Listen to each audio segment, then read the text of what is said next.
Hey nerds, Farmer Jesse here. Welcome to Growers Daily, your daily dose of ecological farming insight. It is Tuesday, October the 7th, 2025, and today we are talking about plants feeding the soil, why we avoid disturbance within reason, and wood chips in the tunnel pathways, or not. So let's do it.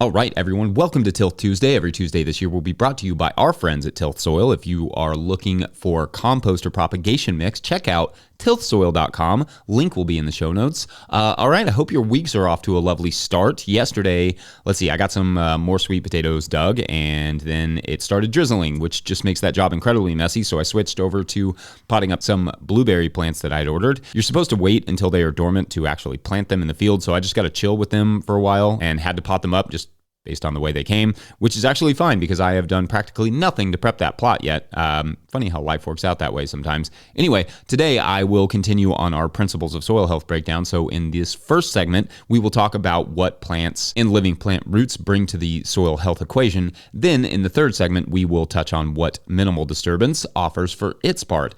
As we talked about yesterday, there are three basic principles to soil health, though some folks stretch it to 4 or 6 or even 10. I like to keep it simple and employ magic numbers as determined by Schoolhouse Rock. And anyway, those principles are keep the soil covered as much as possible, planted as much as possible, and disturbed as little as you possibly can given your context. So we covered the first one yesterday, the covered one. Anyway, today we will talk about the other two a little more, keeping the soil planted as much as you can, but disturbed as little as you can.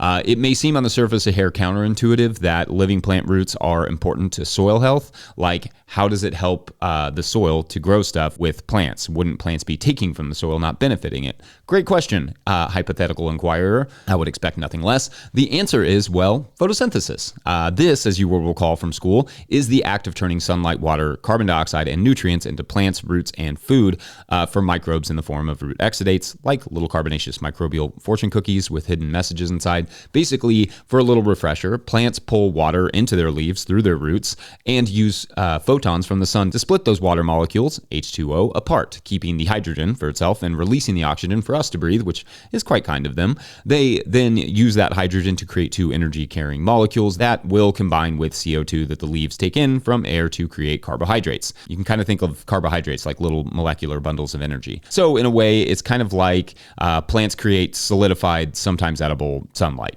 Obviously, photosynthesis is much more complex and frankly interesting than that, but it's important to understand that plants are using the sun to store energy that it can then turn into roots, leaves, and food for soil microbes. Indeed, as I wrote in the Living Soil Handbook, this process of photosynthesis isn't just miraculous simply because it allows plants to use the sun's energy to make food. It's also miraculous because it allows plants to make so much food that they can not only feed themselves, but also a complex community of soil organisms. There is, in fact, a lot that can be said about that particular part of the process, because not only can plants feed soil organisms with those carbohydrates, but plants can encourage specific soil organisms, protect themselves, and so much more with that same process. It's really an incredible little barter economy that plants help maintain, and in so doing, the soil organisms help create soil aggregates to preserve water for the plants. They gather nutrients and they make them available to the plants. The soil organisms that are sustained via plant roots also help protect that food source by helping to fend off bacteria, fungi, viruses, etc. But living plant roots aren't just sustaining and promoting soil life. They are decompacting the soil. They are building pathways for roots and organisms in water. And when they die, they feed the next crop. So the value of keeping living plant roots in the soil is all of that, plus holding the soil in place, of course, with fine root hairs and keeping it cool and all the other things. However, when there are no plant roots in the soil for extended periods of time, what we call bare fallowing, that is when the soil begins to deplete itself. Like I often say, when the soil is not being fed, it is feeding on itself. The organisms contained therein start to eat up all that plant material or organic matter, and it becomes CO2. Then the soil becomes loose and susceptible to erosion. Now, some examples of what keeping the soil planted can look like: it could be year-round cropping, it could be cover crops, it could be living pathways, it could be interplanting so that you have a nice diversity of plants, because that is also important to not just have any single plant, but to have a bunch of different plants that all bring in their own exudates and their own little chemistry. But the idea is, how can we keep living plant roots in the soil as much as possible without harming production? And that, I guess, is what the entirety of Growers Daily talks about. So, all right, well, That is the short answer for why living plant roots are important. The long answer could be its own daily show, and kind of is. Anyway, thoughts, questions, let me know. Otherwise, it is break time and then wood chip time, or maybe not. We'll see. BRB. Kind of a little poem there at the end.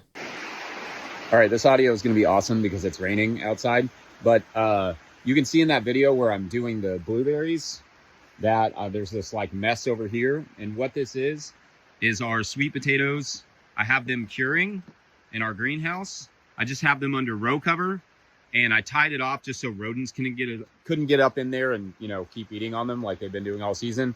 And then this week I'm going to close the greenhouse off to make it a little bit warmer in here, but last few days have been warm enough and now it's starting to cool off. So I think the curing is going to slow down if I don't close off the tunnel. So anyway, I hope you could hear some of that. Yep.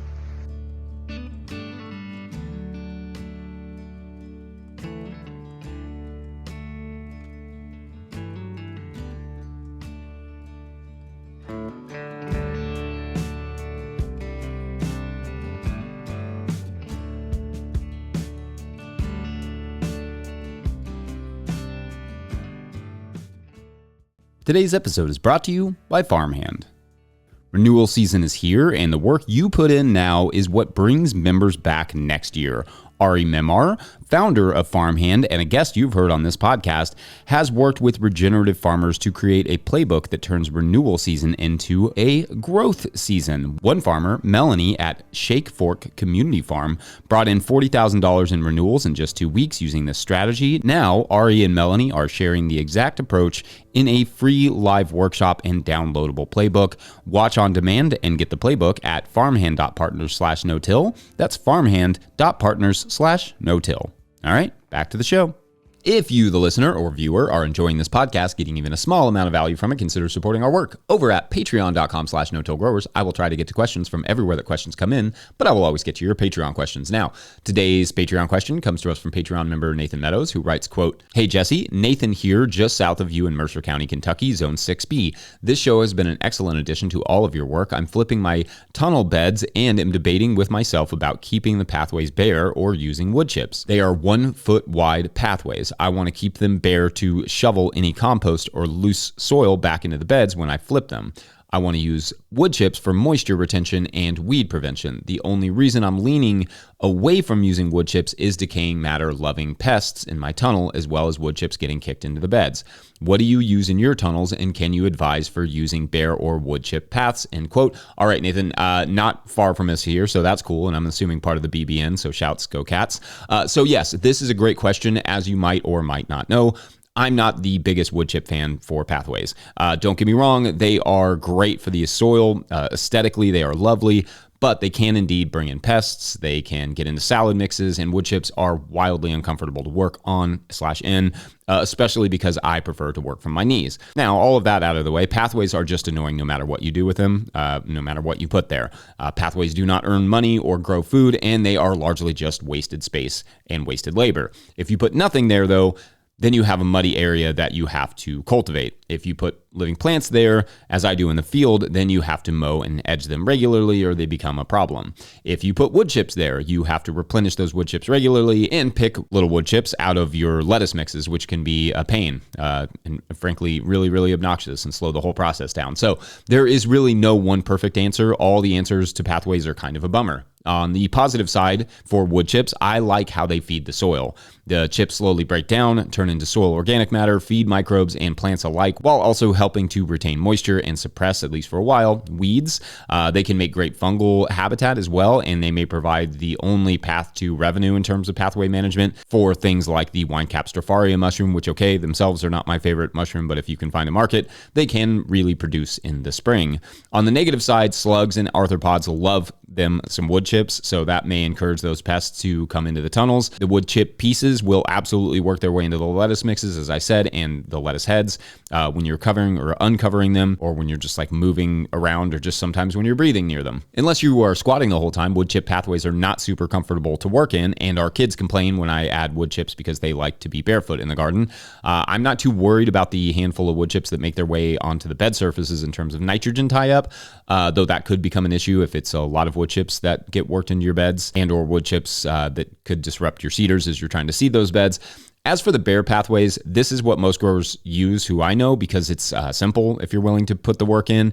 And in a tunnel, they're not getting moisture as much unless you overhead water them. Therefore, they don't tend to be quite as big of a weed issue in the tunnels. The big negative is, unlike plants or wood chips, bare pathways don't add much of anything to the garden except labor. So again, there is no perfect answer for paths in general, but if I'm going to employ them directly in the garden, the tunnels are where I usually put the wood chips, preferably after the lettuce has come out and the tomatoes are in so that I can avoid the lettuce mix contamination issue. Anyway, what are your all's experiences with wood chips in the tunnels? Yay, nay, let us know. And otherwise, we're going to take a quick break. And when we come back, we get disturbing. Sort of not. It's a soil thing. Be right back.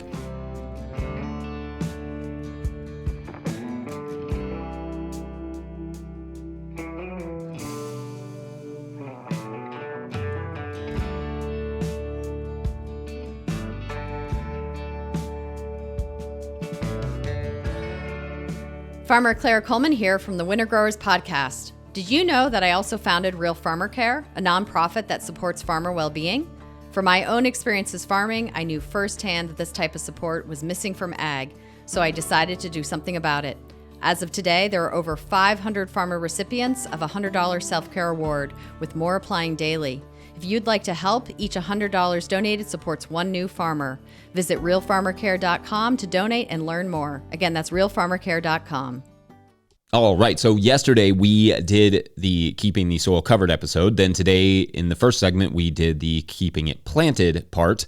Now in this segment, let's talk generally about disturbing the soil as little as you can in your context. I have already done a segment on what tillage does to soil, but basically the plant roots and the mulch, and all the things are doing a great job of gathering nutrients and sequestering carbon. One of the ways in which that happens is that microbes will inadvertently wrap a little bit of organic matter in a microscopic package of soil particles that they can't very easily access themselves, making that little bit of organic matter stable and less accessible to them. But that's not just a nice stable bit of soil organic matter that can be tapped into at a later date, like a rainy day fund. Soil aggregates also help to keep the soil in place. They help to hold moisture. They help to create habitat for soil organisms. They are incredibly important for soil health. Also incredibly important to soil health, fungi, like mycorrhizal fungi that live in the soil and help protect and feed plant roots, but also your saprotrophic fungi. Those are the ones you tend to see above the ground. Earthworms and other larger creatures like arthropods, beetles, and the rest, those are also important. And all of that is just a long way of saying in healthy soil, there's a near endless array of soil organisms that are critical to a plant's fitness. But when we pulverize the soil, we destroy those organisms and the long-lived packages of soil organic matter that we call aggregates.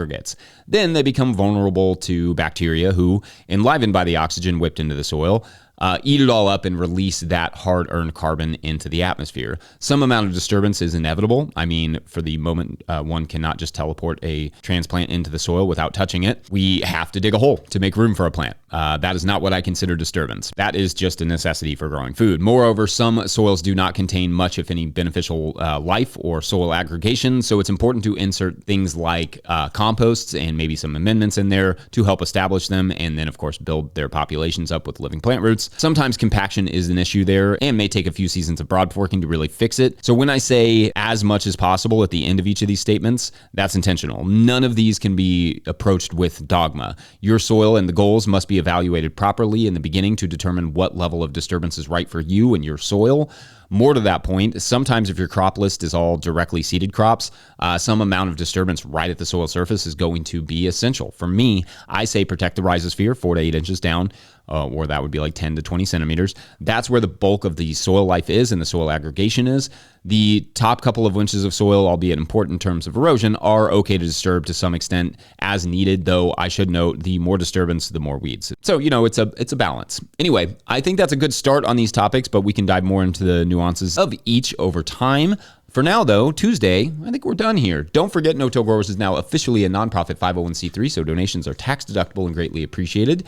You can learn more about how to do that in the show notes. Please make sure to like and subscribe and or follow wherever you're getting this podcast. That's an easy way to help us out as well. Enormous thank you to all of our show sponsors. And if you'd ever like to sponsor the show, you can reach out to Farmer Michelle at no-tillgrowers.com. Huge shouts to Willie Breeding for the theme music and Mike Hilbert for the production help and editing. Also, shouts to Epidemic Sound for the background music that you can hear. Pick up a hat or a copy of my book, The Living Soil Handbook, at no-tillgrowers.com to support our work. Big thank you to everyone over at patreon.com/no-tillgrowers, where at a certain level, or if you just bump up from one level to another, or you sign up in the month of October, you get a shout out on the show. So big shout outs today to, it's our pollinators. Sue Rowland, Thomas Van Wart, Tyler Lloyd, Andrea Front, Tobias Deerdorf, Toss Mann, Cedric Reed, Bill Price, William Wiley Madrow, wish I started 20 years ago, Little Row Farms, Hank Zecca, Ashley Sharp, Jill Crosby, Madison, Scott Roser, Laura Britton, Alberto Diaz, Peter Broad, Jason Ruel, Dwight Yoder, Lynn Tompkins, Steve Hurlbut, Rebecca S., Lee Shelley, Brian McCarthy, Larry Shepard, Martian Cindy, DP, Kat Brannigan, Earthcare Farmer Jane Murner, Derek Page, Meredith Light of Granite Springs Farm, Grown Up Farm, Bob and Ann Patton of Hexhamshire Organics, Jared Kirst of Rivendell Farms, and Fiona and Donnie of Firefly Farms. So many good pollinators. You all are amazing. Coming in clutch this week. So, as you will remember, Marianne, our water-hating heroine, wakes up on a boat in the middle of some unidentified body of water. The boat is pretty long, like kind of like a cheap yacht, you could imagine, with a covered area that she thinks is called the helm, where there is a steering wheel and some buttons and levers, but no clear way to get the engine, running. Nothing she tries works. Nothing she finds helps her understand where she is or how to run the boat. There's a compass, which is good, she thinks, in case a fish challenges her on her cardinal directions. Otherwise, it's just her and a motionless boat. I guess motionless in terms of where she wants it to go. It's just kind of rocking back and forth. But she does find an oar, some food, and some life vests. So she puts on one of the life vests and tries to oar, but rowing a large boat like this on your own is futile. There is a sail, but she can't really figure that part out. She eventually, after the sun goes down, finds a small bed in the cabin and then goes to sleep. It's the next morning when things get interesting, and that's for tomorrow on the boat something. I didn't really think about this one very hard. All right, but we'll do that tomorrow. Thanks for watching and/or listening. We'll see you then.